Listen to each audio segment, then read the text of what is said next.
From the studios of Farm Journal Broadcast, this is AgDay.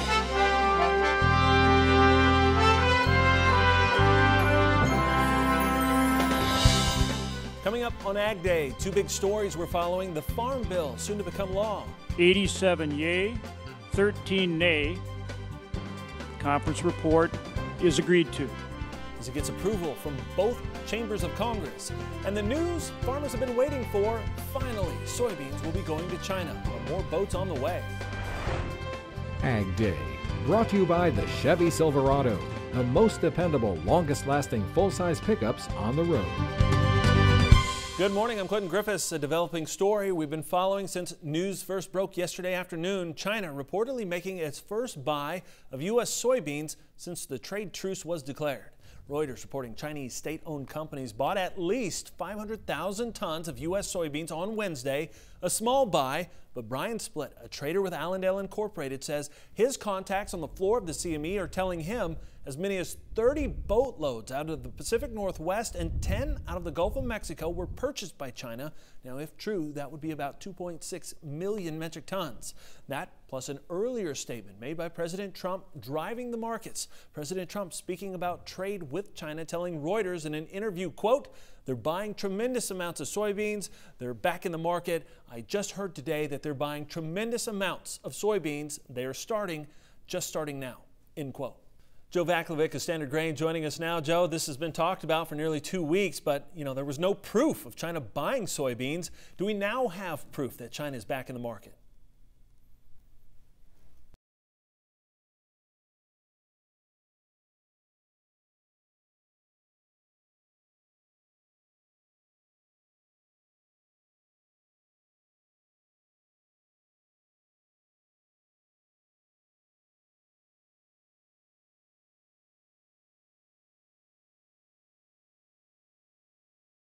Is this a big enough purchase to start making up for lost ground?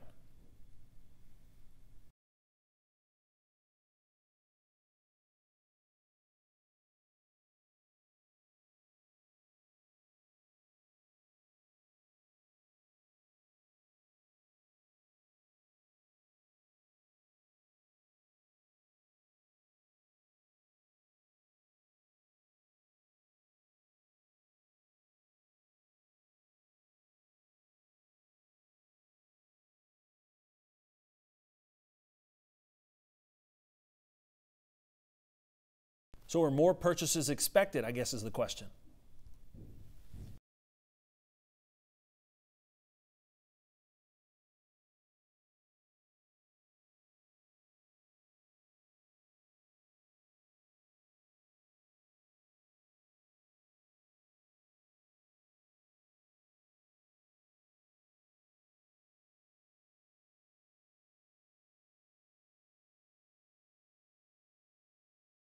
Joe, why didn't soybean prices react more positively to news on Wednesday?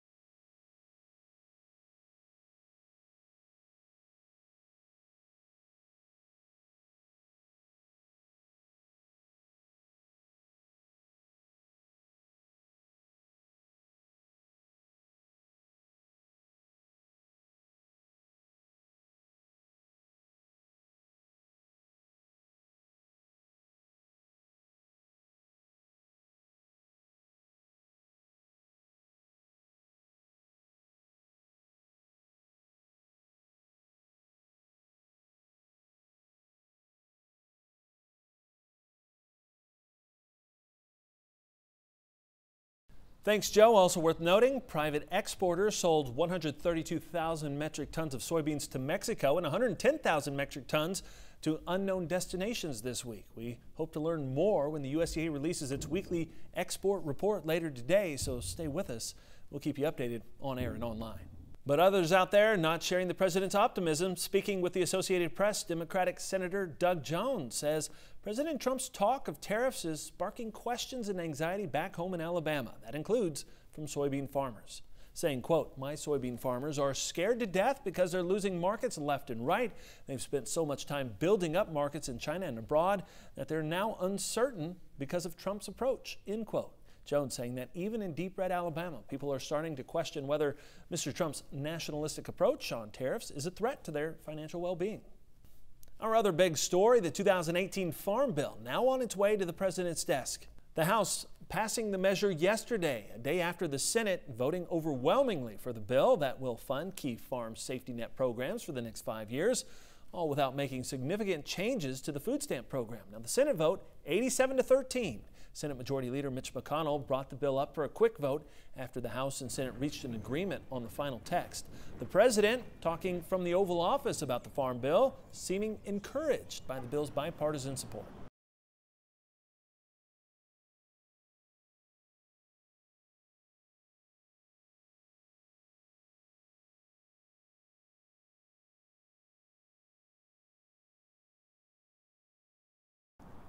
Agriculture Secretary Sonny Perdue saying the bill, quote, maintains a strong safety net for the farm economy, invests in critical agricultural research, and will promote agricultural exports through robust trade programs, end quote. He said he would encourage the president to sign it. This may go down as one of the longest harvests ever. Meteorologist Cindy Clausen has more in today's crop comments. Thanks, Clinton. Well, we're still getting in your videos and photos from Harvest 2018. This is from Aaron Holbert in West Central Indiana. Aaron shared this video with us on Twitter, showing us that last row of corn finally being harvested, saying, quote, 90 days after it started, Harvest 18 is officially over. Hallelujah. Thanks so much for sharing that with us, Aaron. Let's take a look at the wind speed forecast. It's going to be a windy day for a lot of folks, especially in the plains, into the Intermountain West, also in parts of the Northwest. Look as we head into our Thursday and watch those winds, especially in the southern plains. Now, they'll start to diminish some overnight, but still pretty breezy as we have a low pressure system there. Then we really see the winds coming in Friday into the Pacific Northwest, and the winds in the plain states start to kind of dwindle down just a little bit, but those winds really pick up in the northwestern part of the United States. So for some folks, it's going to be a very breezy couple of days. I'll have more in your forecast coming up, but for now, here are some hometown temps. Keeping track of the shifting market prices has never been so easy. Get the latest commodity prices sent directly to your cell phone with market updates. Just text Markets 8 to 31313 to get started. Trending right now on the AgDay Facebook page, check this out. A police dog in South Dakota is learning how to walk a beat in snow boots. This video first posted by the Rapid City, South Dakota Police Department. It shows Canine Yari trying to adjust to having those boots on his paws. As you can see, they take some getting used to. The department says it equips its officers for the chilly weather, even the furry ones. To see more, check out the AgDay Facebook page. Coming up, we look at the volatile lean hog market and what one of the largest beef buyers in the country is doing when it comes to cutting the use of antibiotics in its supply. You could win a Ford F-150 Raptor in the Ag Explore Truck Sweepstakes. Enter at trucksweeps.com. In agribusiness, more now on the market's response after China finally came to the U.S. market for soybeans. Here's the latest from the CME. Today, soybeans rallied. The possible uptick in that Chinese demand really got some buyers to step up and rally that market. It was up double digits for quite a while today, but it seemed to have stalled out, and a couple of the profit takers stepped in and sold it all the way back down. Corn also firmed up. The exports were way above that 2017 number, which is kind of interesting because, quietly corn has had just great exports all year, but we've had such huge production and yield for this year that makes it kind of really difficult. Now, wheat was higher as well. That Aussie production number came out today, and it's been the lowest since 2008. And I think it was from 2006 to 2008 the lowest production that they have there. So the real numbers came out. It really gave wheat a shot in the arm in spite of all the bearish news that there is. Craig Van Dyke, Top Third Ag Marketing, our guest here at the Agribusiness Desk. Craig, as we watch the lean hog market, it seems like it's been a lot more volatile than some of the other livestock things that we've been watching. And a lot of that, I guess, really is tied back to this whole trade issue with China. On top of the trade issue with China, you've also got the African swine fever. Absolutely. We're up to 81 cases in China and 21 different provinces. as well as issues in Europe and Russia as well. So, this ASF storyline is a big deal, and we've seen record volatility in hogs over the past 3 months versus record low volatility in cattle over the past 3 months. And the market is very in tune with the headlines as far as ASF goes, on top of the trade situation. China right now has 67% tariffs on U.S. pork, and those tariffs they put on themselves.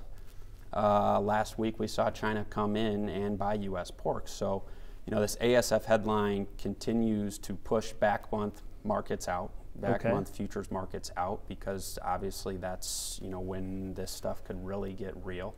Meanwhile, front month hog markets are following reality. Unfortunately, that's some bearish fundamental situation as far as cash goes. The carcass has been doing halfway decent, but not the boost we need in order to push cash higher. So slaughter's been up 2.7% this year in pork, but as well as production's been up 2.8, 2.9% so far into the year. So. China's been not a big buyer of usually our variety cuts, not our actual, our big staples. Right. So if we can see them come back in here, that's the big outlier for pork moving forward. Mexico and Japan are still our major markets. We need to continue to keep solid relationships there. Mexico, our biggest buyer of pork, is the most important relationship. But China is the major outlier moving into 2019. All right, so much to watch. It's been a dynamic market over the last year or two, so we'll see if this continues. Appreciate it. We'll be back with more Ag Day in just a minute. For a special report on the grain markets, call toll-free at 877-TT-HEDGE. That's 877-884-3343.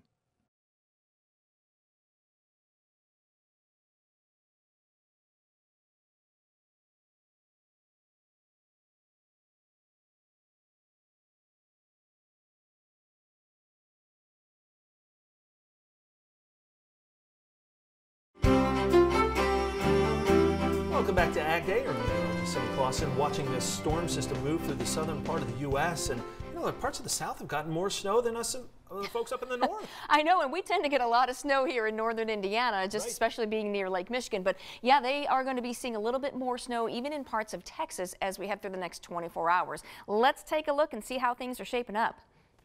And the big story is going to be this storm that's going to be moving across the southern plains on into the southeastern United States. Let's put this into motion. We're going to be seeing a fair amount of rain in the next 24 hours as that low really picks up that Gulf moisture.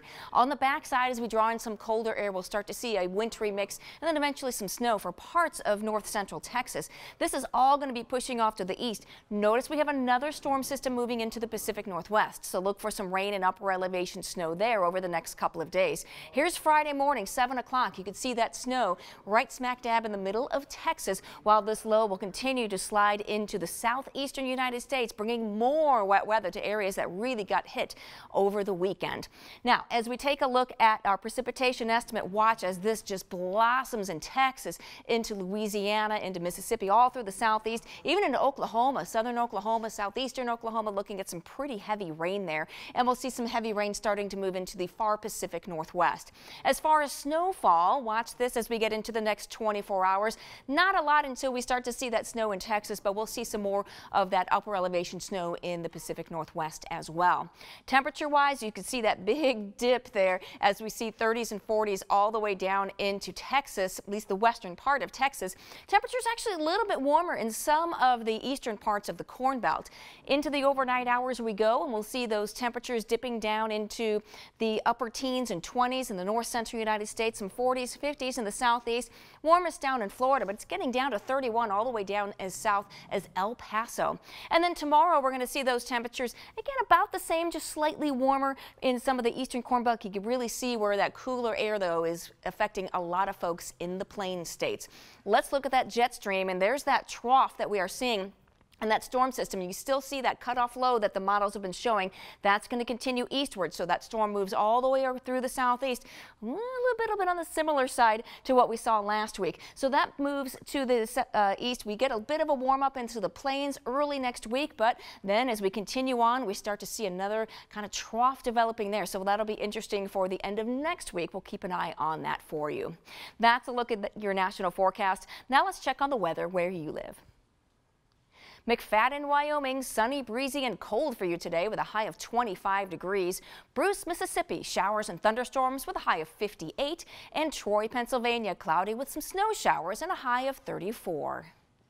Looking for a Christmas gift for that hard-to-shop-for farmer in your life? Why not check out the mega auction going on over at MachineryPete.com. This unreserved absolute auction is in partnership with Big Iron. Go to MachineryPete.com/auction to see equipment from a whole host of dealerships looking to move that inventory right before the first of the year. Now, the first of the items are scheduled to close on Thursday, December 27th. McDonald's making changes to its beef products. How the fast food giant is leading the way when it comes to antibiotics. Next. AgDay, brought to you by Corvus Corn Herbicide from Bayer. Get an early season win against weeds with Corvus for end of season rewards. Some changes are coming to McDonald's, the world's largest fast food chain, announcing plans to reduce the use of antibiotics in its global beef supplies. The move addressing concerns that overuse in farm animals may diminish the effectiveness of medically important antibiotics in humans. McDonald's saying it will measure the use of antibiotics in its 10 largest markets, including the U.S. The change expected by the end of 2020. McDonald's telling AgDay that agriculture is a vital piece of their business. It is critically important. If you think about our products, first of all, they are ingredients where they have to deliver irresistibly delicious food. It has to be made with quality ingredients, and it has to be made with care. And therefore, the ingredients that we source, who we partner with, the suppliers, the farmers, it matters in terms of delivering a great experience for our customer. McDonald's now becomes the largest beef buyer to tackle the issue in cattle. It can be tough making nutritious meals on a budget, but one program is helping people to stretch their dollars and their meals further. That's next in the country. In the Country, sponsored by Kubota. Tractors, hay tools, utility vehicles, mowers, and more. Visit KubotaUSA.com today. The Farm Bill comes with a price tag of $867 billion, and about 80% of that goes to the food assistance portion of that bill. Changes to work requirements for some people on the Supplemental Nutrition Assistance Program was one of the biggest sticking points between the House and Senate. Now, in the final bill, able-bodied adults ages 18 to 49 without children are required to work 20 hours a week to maintain benefits under the Supplemental Nutrition Assistance Program, or SNAP. The bill also focuses on cutting waste, duplication, and trimming some $700 million in annual abuse. For many, the SNAP program is a lifeline. In Kentucky, a group of young people in the AmeriCorps Volunteer Program have been living and working in the northern part of the state, and the local Cooperative Extension Service is helping teach those folks how to make nutritious, inexpensive meals while on a budget. Jeff Franklin with the University of Kentucky tells us more. So this is a great recommendation of what a healthy meal looks like.